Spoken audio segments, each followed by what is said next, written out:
Hello, CWA. That was my fan club. I have such an exciting panel up here on this stage with me, an amazing group of women. These are all CWA women holding elected office. So let's give them a round of applause for that. Woo! Clap for yourself. The lights. Yes, that's what I like to see. First, right next to me is Nikki Merritt. She's a member of CWA 3204. Perhaps more importantly, she is a Georgia State Senator in District 9, elected in 2020.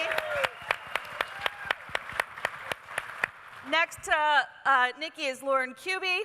She is on the Tempe, Arizona City Council since 2014. She's the former vice mayor. She's a candidate right now for the Arizona State Corporation Commission, and she's a member of the mighty United Campus Workers.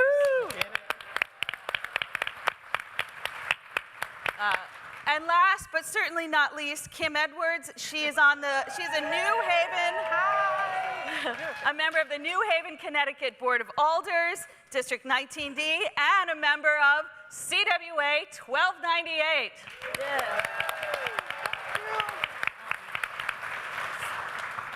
So we're going to talk a little bit about what brought these amazing women into their roles, what it's like to be a union member, what being a union member brings into their position, and hopefully inspire some of you maybe to make the same leap. So I'll start with Nikki, the first one. We'll just go down the line. So what made you decide to run for office in the first place? Well, first of all, I want to say hello to everyone. Hello, CWAers. I am so happy to see all of you in this room. I feel like it's one big family. So honestly, my journey started in 2018 after being very unhappy with the former guy in the White House being elected. I got fired up and I said, you know, what am I going to do to change the direction? Because I'm not good. My kids have to live in this country. They have to live in the state of Georgia. And I wanted to find out what I could do to change the way we were going and make sure when 2020 came around, we would have better results. So I just got on the ground and I decided to just start registering voters. And from there, I just felt like that wasn't enough because I was hearing from people in my district that they felt like their voice wasn't being heard, that we did not have a voice for working families and regular people. So I jumped in this race and I ran and I flipped this seat from a Republican in 2020.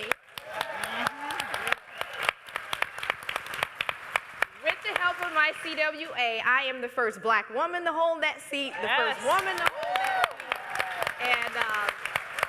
And it's amazing. And I'm just there every day to work for people like all of you sitting there. That was really what motivated me. Nice. Great. Lauren, same question. What helped you make that leap to run for office? So I've been a Democratic activist literally since I was a baby. My parents worked in JFK's as volunteer, worked for him in Massachusetts in 1958, and JFK with an entourage walked into the office, and my dad was so startled, offered to make coffee, but realized there was no coffee shop, ran home to make coffee in a percolator. My mom was alone with JFK for 45 minutes. And he said, my daughter Caroline's just her age, can I hold your baby? And so my family always said, oh, you got imprinted that day. And it's true, I was a Democratic activist all my life.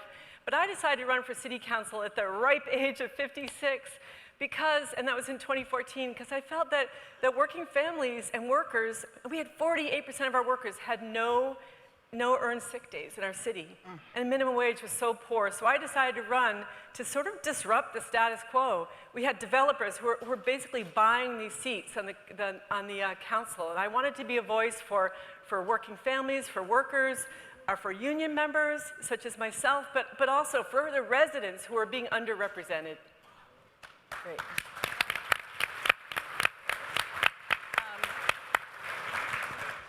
And Kim, how about you? What helped you make that choice?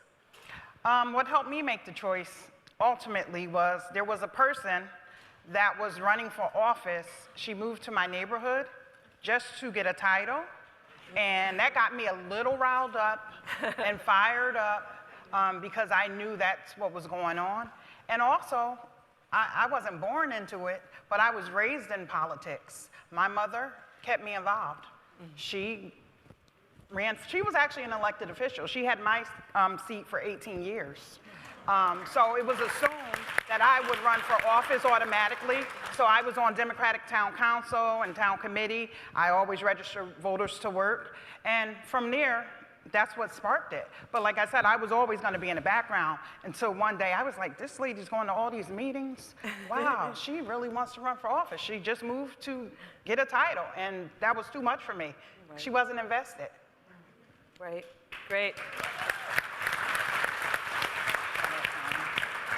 So now, any of you could answer this one. I'm curious, how did being a CWA member prepare you? I know it's not easy to run for office, it's not easy to hold office.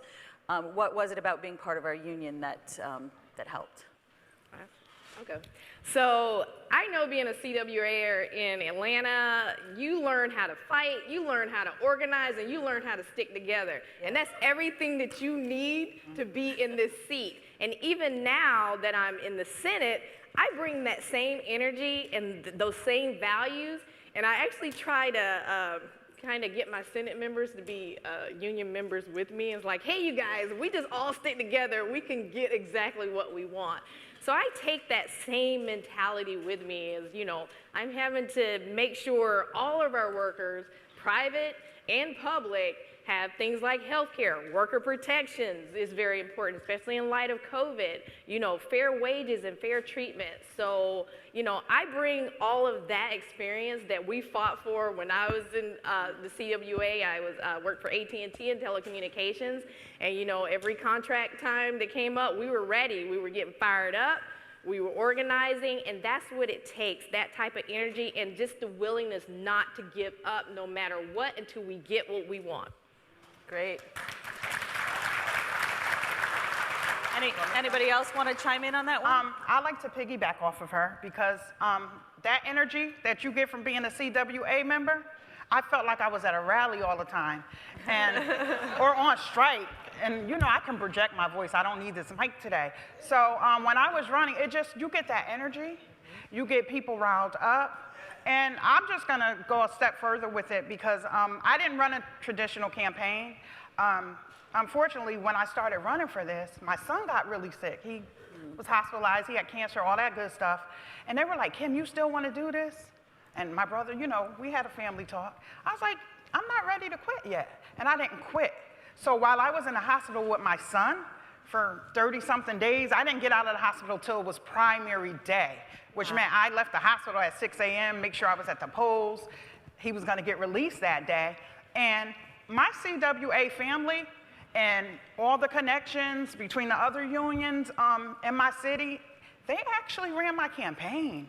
And to this day, I get emotional about that part because, you know, doing all the political work and stuff, you're talking to different people from the AFL-CIO, other places, and I had someone just 2 weeks ago say, I canvassed for you.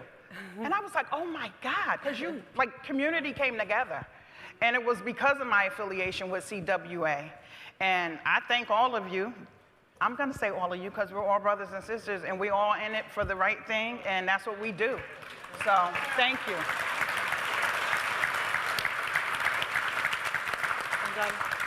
And so I work at Arizona State University. United Campus Workers is relatively new union, but I know that the union brothers and sisters that came together for my campaign, I sometimes easily cry, you know, when I see people doing work for the larger cause and for community. And I'll never forget in 2018 Sign Day when all these union brothers and sisters showed up at 5 o'clock at night after a long day of work to help put signs up for me.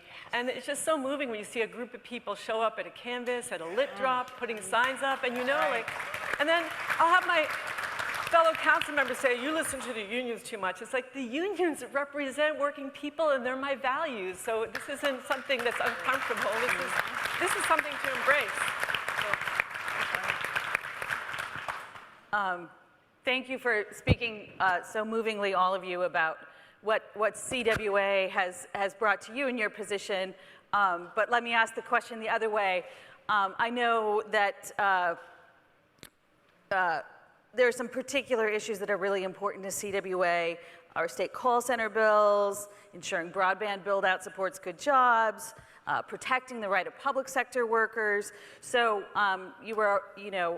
as CWA members, what is it that being in office has allowed you to bring to CWA in terms of advancing our priorities? Anyone? Well, I'll start with this. Yeah. So I'm running for Arizona Corporation Commission, which is the most powerful branch of government in Arizona that no one's ever heard of. But it regulates utilities, so water, gas, and electric monopoly utilities. And the commission's job, number one, and it's been corrupted, it's the Corporation Commission. Some people call it the Corruption Commission, because the regulated are choosing who should regulate them, right? Is to hold companies like CenturyLink accountable. And CenturyLink is known for bringing in labor outside of the community, outside of local labor, to undercut the labor movement. And so the commission has a really strong role in defending CWA, especially related to CenturyLink and telecommunications. So I'm running with Sandra Kennedy. She's already on the commission. There's 2 seats. And by the way, she's the first black woman elected statewide west of the Mississippi in U.S. history. Like she's an icon for the labor movement in our country. And I'm modeling myself after her because she's been so strong in holding CenturyLink and other utility monopolies accountable. And that's what I'm going to do as a commissioner.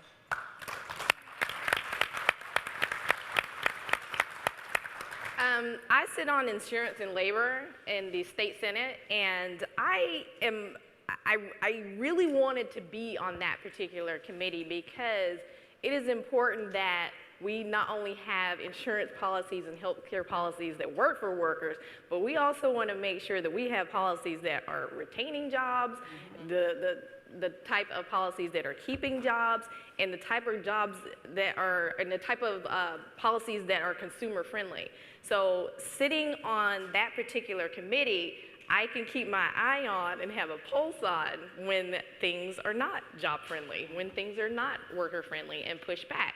It also allows me to advance or introduce bills or carry bills like call center bills, which we had one in Georgia that I was able to introduce to keep our call centers open. You know, we call it it's just a regular jobs bill. And I can actually work with my colleagues on the other side of the aisle who may not be union friendly all the time, and usually they are not, but I can still have conversations with them and explain my position. And at the end of it, this is just about keeping jobs.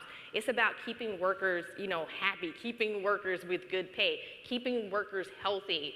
And this is what we want, and it's good for the state of Georgia. I don't care if you're Democrat or Republican. Taking care of your workers is just good for the state, because when you have good workers, your business will prosper. So that's kind of how I view this position and how I go about my conversations and my day-to-day down at the state senate. Awesome. Oh, I'm sorry. I'm more of an instigator in my position. And some of it is because I do have some name recognition, even though I'm not really popular. I'm very frank when I speak to people. We do have a great call center bill in Connecticut. We worked hard on it, and we were able to connect with so many people. But in my position downtown, sometimes I want to call it a conflict of interest, but it's not. I know both sides of the table.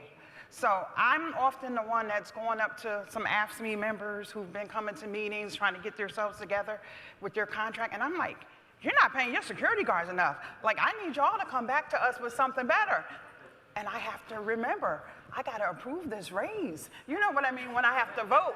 So I find myself in that position a lot, but I think because I am a union member, I am able to understand both sides. And I'm also able to understand the side of my constituents as a community member. And no, we don't want our taxes to go up because we're doing this. However, you have to treat these people right. And we're often criticized in my town because most of us, out of 30 alders, most of us are union members, active union members. Wow. We do back our unions. We go downtown in front of the Schubert Theater, we rally. do resolutions. Like when the hotel workers were having issues at like the Omni and different places, we wrote a resolution. We write recall rights. Do what you need to do to help these workers. So that's my spiel on that. Great. Aren't we lucky to have them all in office and carrying our priorities forward? I wanted to ask, and feel free to say what you really think, because we're family here. What are the particular challenges of running for office as a woman?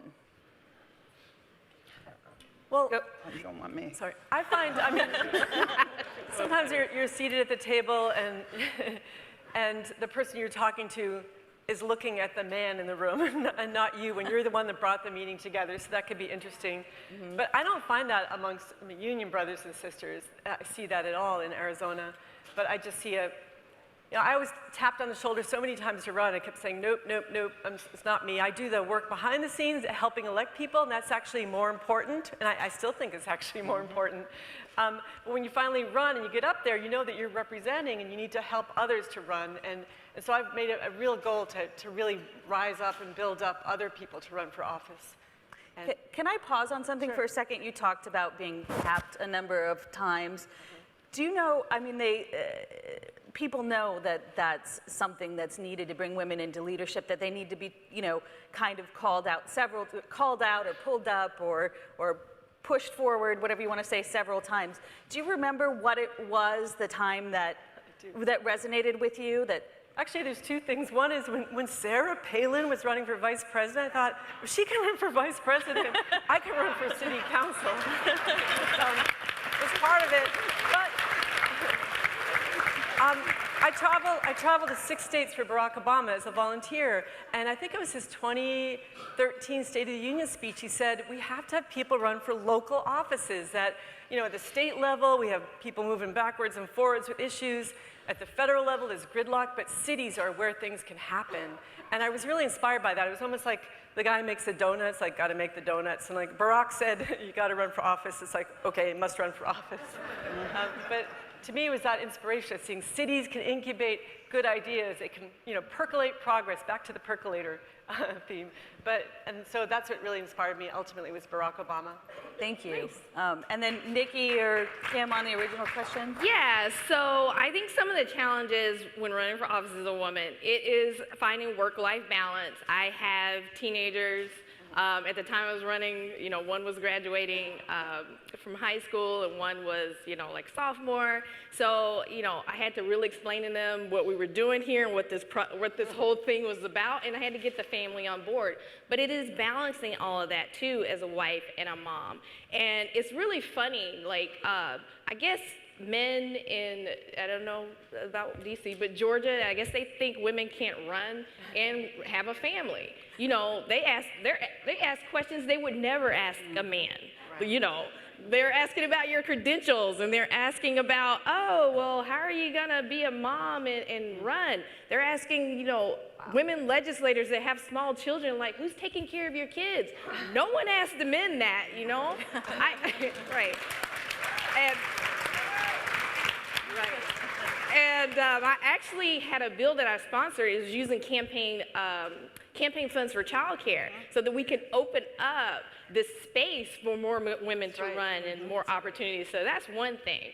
The second thing is, when you're actually in the space at the seat of the table, sometimes my colleagues, it's male dominated, and on really hot issues, they do things to silence us. And I am an outspoken woman, and I will not hold back, and I tell the truth, because that's what people elected me to do. So a lot of times there's kind of this undermining sometimes to silence the voice of women, to make sure that we're not heard, to make sure our name is not on bills and then it gets stolen by a man. So there is that culture too. So we really have to work hard in this space to push through, to be assertive, to let the world know, no, this is mine, this is my space, this is the position that I am and that I'm in. And we are no lesser than any of our male colleagues. So that's kind of some of the challenges that we face. And I want to see more women in the Senate. So. Right.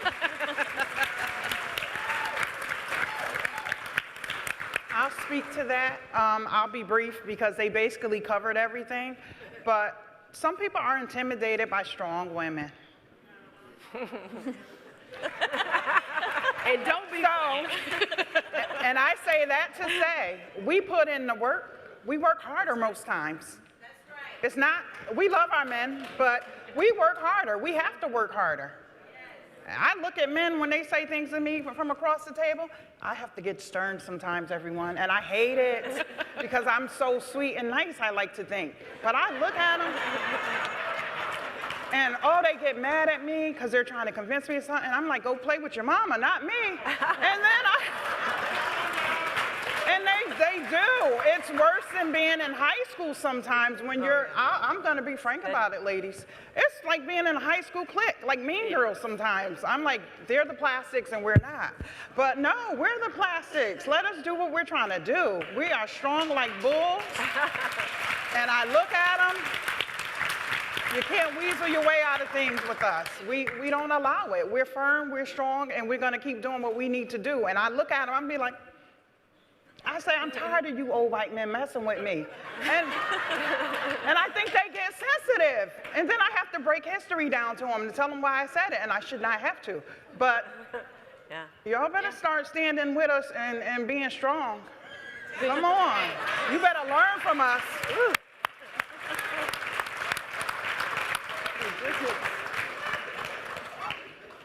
Love it. I was gonna be good. Do you find that you get labels too? Like when you're too outspoken? Yeah. I was the angry black woman this year. It was great. It was great. But that means we're doing our job. That's right. All the time. So you mentioned your kids. Yes. What's the journey been like for them? Are they accepting now, sharing your time with your constituents and all of your responsibilities? Absolutely. So interesting enough, my daughter was, when I decided to run, my daughter was graduating from high school. It was her senior year, this was pre-COVID, and I was gone a lot. And one day she was just like, Mom, it just seems like you don't have time for me. So I had to sit her down and explain to her what we're doing here. I was like, Imani, am I a good mom? She's like, yeah. You know, I take care of you. She's like, yeah. I said, well, now it's time for me to take care of some other kids out there, some other families that need help. And I think I have a voice and I have the ability to change their lives and to make their lives better. And I really need you on board with me. And I know I'm gone, but if you ever need me, I will drop everything and come to whatever it is that is important to you. So just know that. And then after that, she got it. And then she was helping me Instagram and Twitter and all the things, and but she understood, and I kind of had to have the whole conversation with the family. And when you are running as a woman, the family has got to buy in, from the husbands to the kids to everyone, because you will be gone a lot. But now they're both off in college. My son is at Georgia Tech. My daughter is at Georgia State. They're just amazing kids. And they support everything that I do. And they still get on the Twitter and they talk to their friends about me. They will go and help me, campaign, or anytime I ask them, like, hey, you guys, we need to go and pass out lit for another candidate and help pull them over. My kids are always there for me because I got them to buy in to what we're doing here. Well, my kids were older when I started running, in their 20s, and supportive, but I found, to be perfectly honest, it's a struggle sometimes. I remember going, when my kids were younger, like 8 years old, 12 years old, I went to a therapist because I was kind of feeling depressed and not connected to my real self, which is being a political activist and organizer. And my therapist said, you gotta get out there. You need to get out there and don't worry so much about your kids. You have to provide a role model for them too. And it was around Bush v. Gore time where I just said, I can't just do this every 2 years, and became more active. And I became a much happier person as a result. But I know that, like, even your dogs suffer, right? I remember my dog just looking at him, like, I'm so sorry I haven't taken you for walks, boy. And then in the middle of the campaign, he up and dies on me, so I felt like, what have I done? What have I done? But I use my dogs as political props. When I take them for walks, they look at me like, this is a political thing because you don't usually walk us. But you do end up sacrificing, and you realize you know, your husband will say, you really have to go to this event? You really, like, why do you? You're the only council member. I said, I need to go because I am the only council member that will go to these things. But it is a struggle sometimes, even when you have older kids and a family that's, you know, I have a husband of 39 years, and there's times I have to kind of explain, I need to do this.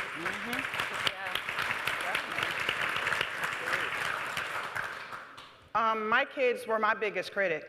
When I was running for alder, and when I first got elected the first time, my baby, the teenager, he would shame me. Like, we would be going to the movies and just driving down the street somewhere.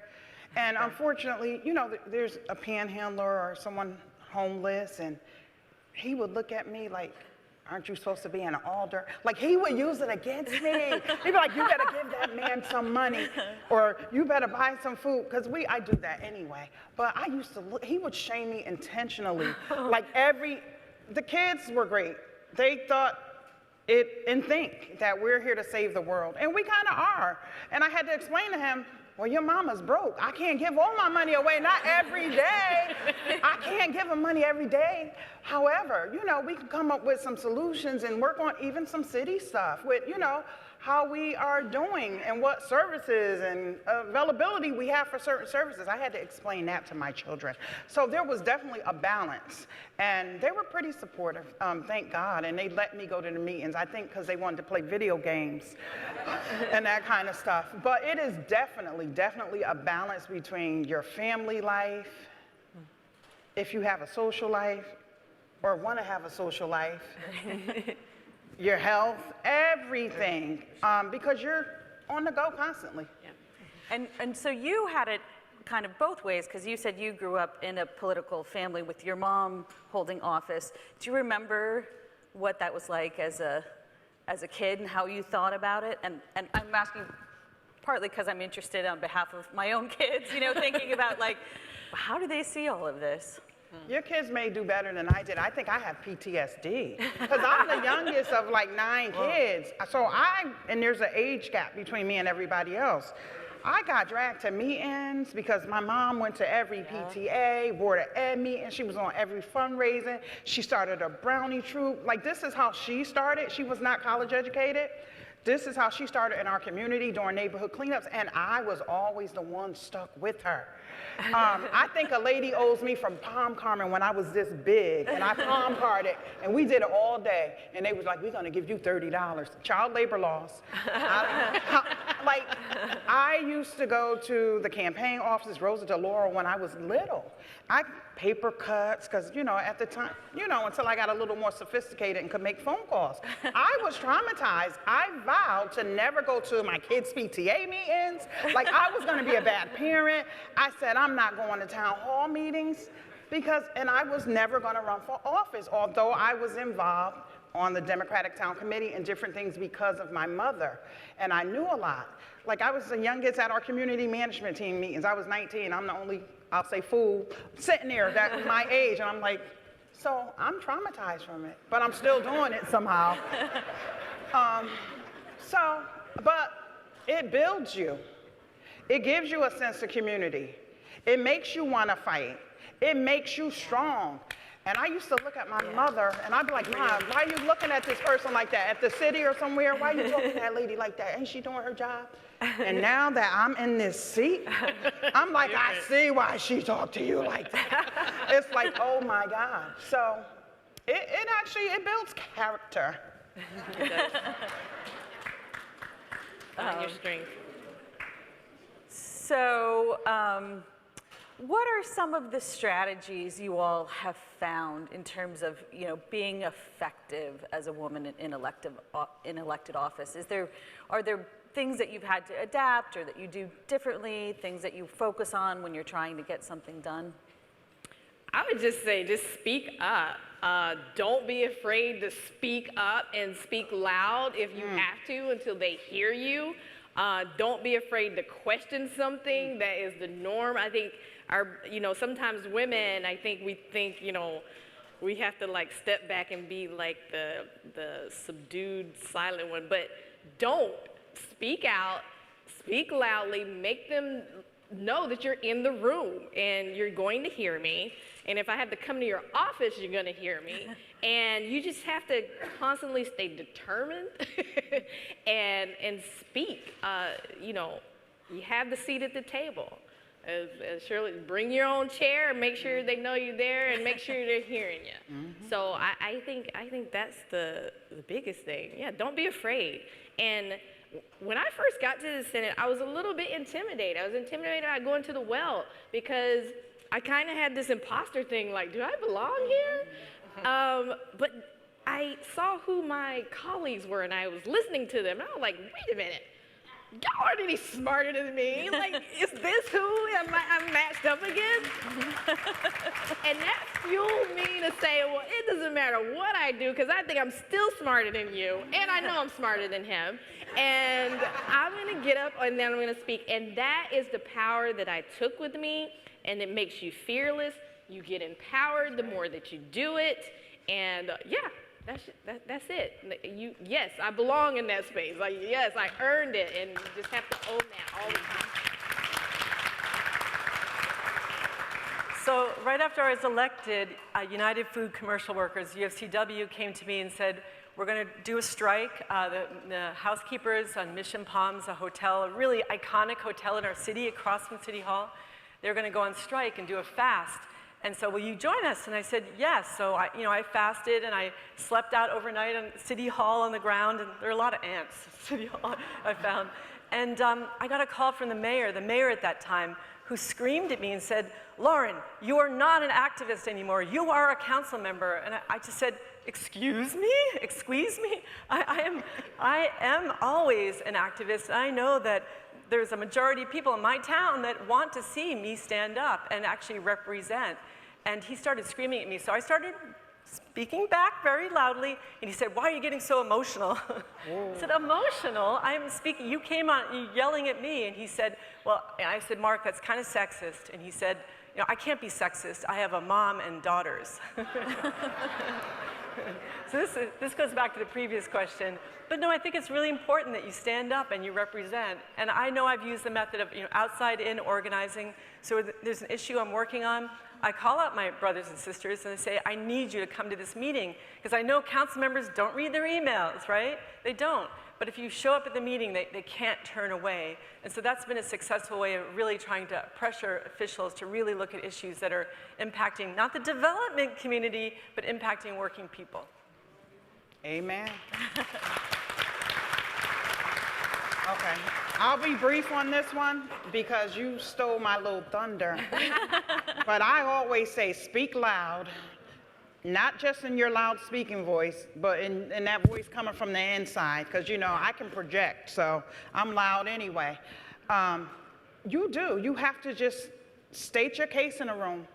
You can't let people intimidate you, because there is that thing when you're first elected, that imposter syndrome. I went through it too, like, do I really belong here? Do I this? And I'm like, you know what? If you got a little common sense, you belong there. And it is very important to, I make sure I do this. I read all my paperwork. I read about any and everything I'm voting on, because you will not call me a rubber stamp. There's a lot of rubber stamping that goes on. Oh, yeah. And where people don't do their due diligence. I'll say it, on every level, we go through that. And you're relying on what your best friend next to you, or if I'm Ward 19, you're relying on Ward 20 to fill you in. Don't do that, because you need to be thorough, and you need to speak loudly and speak clearly, because they will try to roll over you, even your own colleagues. And I let them know. We've gotten kind of heated. We don't debate publicly a lot the way we do it in the city of New Haven, but we have a nice caucus that we attend before our actual meeting. And I have people I grew up with. They're older than me. Like, we used to walk to work together when I used to walk and things like that. And we got into something really heated because this person happens to be in leadership, but they were kind of beating around the bush with trying to get a consensus of votes, because we try to gauge where we're at. And they said my name, and I looked at them like The Exorcist. I think my neck turned. You want to have a conversation with me, you come to me. You do not make an assumption. Have you pulled me to the side and rallied for me to vote a certain way? If you have not done so, do not expect anything of me. Because as much as I love you as a person, my intentions are clear. And I'm here to do a job. I'm here to serve my constituents who voted me in. So don't make assumptions. And you just have to let people know where you're coming from. Right on. So I think we probably have time for one last question.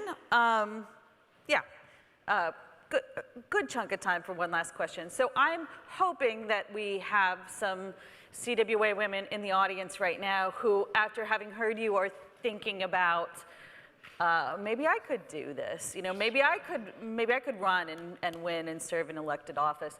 What advice would you give them, or what would you want them to know at this moment? I'll start if they don't start. I'll always start. Stay rooted in your purpose. Know why you're doing this, because the days get hard, campaigning is hard, you're gone for long periods, and even when you're sitting in the seat, it can be demanding and hard. And you have to remember every day why you're there. For me, I knew I was there for the people. I knew I was there to improve their lives, to be the voice of workers, to be the voice of families that look like mine, to be the voice of voters, to make sure we had voting rights. I come from a civil rights family. I want to make sure we got voting rights, and we're protecting those voting rights. I want to make sure that people enjoy health care. I want to make sure that we're speaking for our teachers, that we're speaking for our workers. And I knew at the end of the day, I don't care what title that I'm given, I am there to work for the people every day. And that drives me with every decision that I make, with every move that I make. Anytime the day gets hard, I think about my moms out there that need me, that need my help, and I keep going. I think about our workers and, protecting our workers and I keep going. I think about protecting our voting rights. In the state of Georgia, we have people that are trying to dismantle that. And I keep going. I'm like, no way, it's not gonna happen on my watch. 53,000 people voted for me to be here, and I'm gonna speak for all 53,000 of them, and then the ones who didn't vote for me too. So I stay grounded in that purpose, because at the end of the day for me, it's not about Republicans or Democrats, it's about taking care of people. And we can remove everything else. We want to do what's right. I think women bring a certain empathy to everything that we do. We collaborate well together, and women in the household can organize kitchen cabinets and put together a whole meal with 3 ingredients. So we are very efficient at what we do. We have a lot of empathy in what we do. And I think we make great legislators. And don't ever let anybody tell you you can't do this. All you got to do is have the heart for doing the right thing and just helping people. And let that drive you every day. So yes, run, please run. I want more women in politics.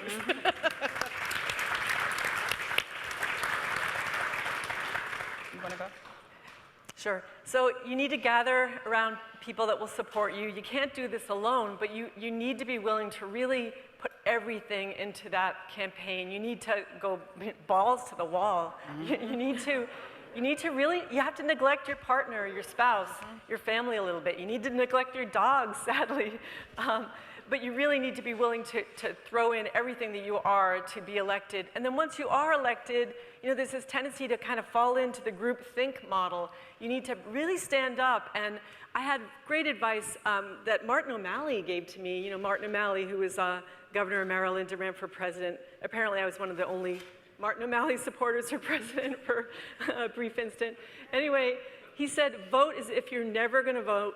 Vote as if you're never going to run for office ever again. Like once you're on council, just imagine you're never going to be running ever again. You'll do the right thing. And that's really helped, that advice has helped me in some of the votes I've made. And it hasn't necessarily made me popular on the city council with my colleagues, right? Because I'm willing to sort of step out of the status quo. But it's important just to know that you are righteous. And you need to gather people around you, but ultimately you're the model for that campaign, so you have to work as hard as you possibly can. Knock every door. I knocked 14,000 doors myself, And that was really crucial to my win. I was challenging 2 incumbents. I ended up getting the most votes because I really put the work into it, and I gathered people around me who saw that sacrifice and also wanted to help me to win. Thank you. All right. So, once again, if you're interested in running for office, if you're scared of running for office, don't be. Like my colleague said, do the homework, know what you're getting yourself into. If you don't want to just straight up be a city councilwoman or a senator or a state rep, get on your town committee. Get involved on the local levels, and you become an insider, and you can see how everything works. Then you know what you want to change or what you want to actually improve. It gives you a space, and it gives you a place, and it gives you purpose. So I tell everybody to get involved, because then you become a decision maker. You don't let people make decisions for you, and you spread the word that way. And it does take a lot to run for elected office, as we all stated and as we all said. And when I first ran, it was one of the hardest times in my life. But I had people supporting me, the right people backing me, and they made it happen. And also, just keep speaking your truth. Don't let people deter you. It is a learning process. So anything we get into that's new, just like you learn your union contract, you're going to learn some things when you get in public office. And you're going to learn that people like to play too. So know not to be the one to be played with. You let them know. Because I will look at you, I will smile, but I listen to what people say to me. I'm sorry, I'm militant. I'm too rough for y'all. I'm sorry. Don't be sorry. No excuses. Well, I'm not going to change. I'm just saying, if you can't handle it. I'm sorry you can't handle the truth. But, yes, and that's just simply what it is, because oftentimes you get criticized. You get criticized for being a woman. You don't have a degree in finance. How are you in the city? What do you have a degree in? And like I said, you may have that degree, but you don't have a degree in people or humanity or rights. Sorry, but run for office, everyone. It's a great thing. And if you're not going to run, you talk to your neighbor to run and your friend, and you support them. Oh. I hope you guys are as inspired by these great CWA women as I am.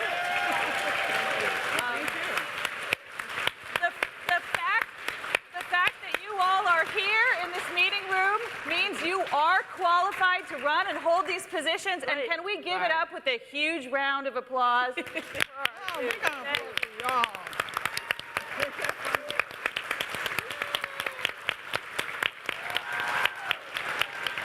That's your clearing system. I don't need that. Probably my Zoom people. Thank you so much, everyone. Thank you. Bye, everybody.